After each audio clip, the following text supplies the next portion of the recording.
Everybody eats where? Le Caprice. Posted December 7th, 2009. The reservation is hard to get, but that's because the people behind New York's elegant outpost of the London restaurant Le Caprice at the newly renovated Pierre Hotel know how to properly run a restaurant. They decided to limit the reservations for the first 3 months so they could get their feet on the ground. Frankly, Marco Fazzina, the captain of the ship, has smoothly steered this beautiful new restaurant through the rough waters of New York City, so that each and every time I've dined there, from the first week back in October to the present, the food and the service has been exceptional. The well-dressed and charming Alan Basran, the former maitre d' of the overpriced Madison Avenue restaurant Nello's, is thankfully now at Le Caprice, where he meticulously choreographs each day's seating chart and handles with grace anything that may occur.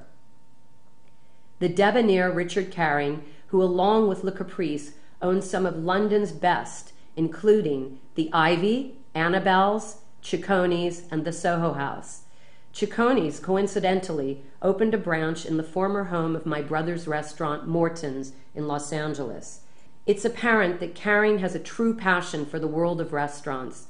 I see it through the eyes of his dedicated and very loyal employees, some who came over from London to open both Cicconi's and Le Caprice. Le Caprice, the favorite haunt of the late Princess Diana, was originally opened in London in 1947 by Mario Galati, a former maitre d' of London's The Ivy in the Theatre District.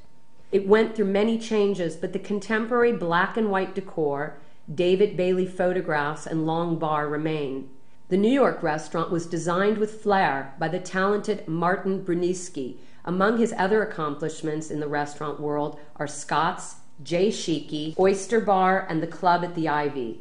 I walked in before the doors were officially open, accompanied by one of New York's great interior designers, Sam Blount, and the first words out of his mouth were, "This place is drop-dead gorgeous." Wouldn't it figure that the first person to take over this stylish and ready-for-its-close-up restaurant was Anna Wintour, the queen of chic and editor-in-chief of Vogue magazine?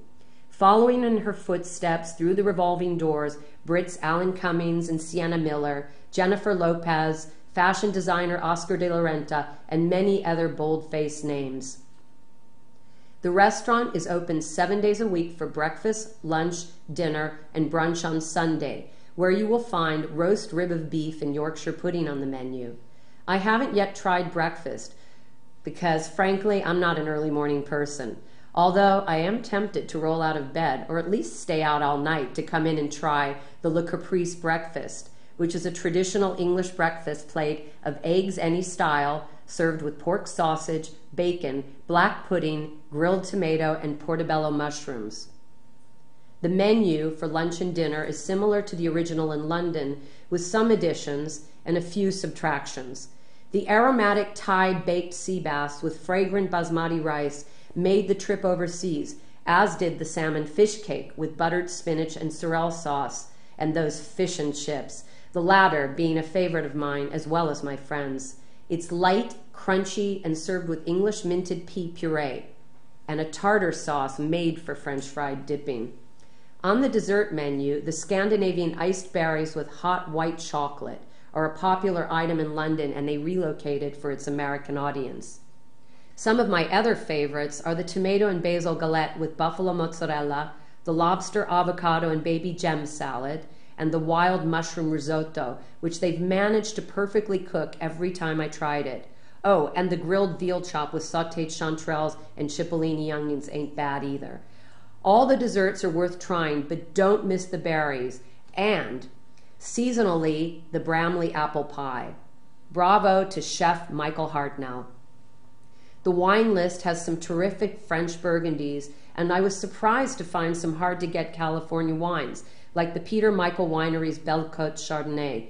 They also have some lovely wines and champagnes by the glass. If you can't manage to get a table, I strongly suggest eating at the sleek, long black bar. Each place setting is lit by its own lamp, and you will eat off of elegant white linen placemats and napkins. The bartenders are warm and friendly, so service is, of course, not a problem. You also have the best view of the restaurant and who comes and goes. I personally love eating at the bars of restaurants because you just never know who you may meet. There's a piano player in the evenings, so drop by for a drink and check it out.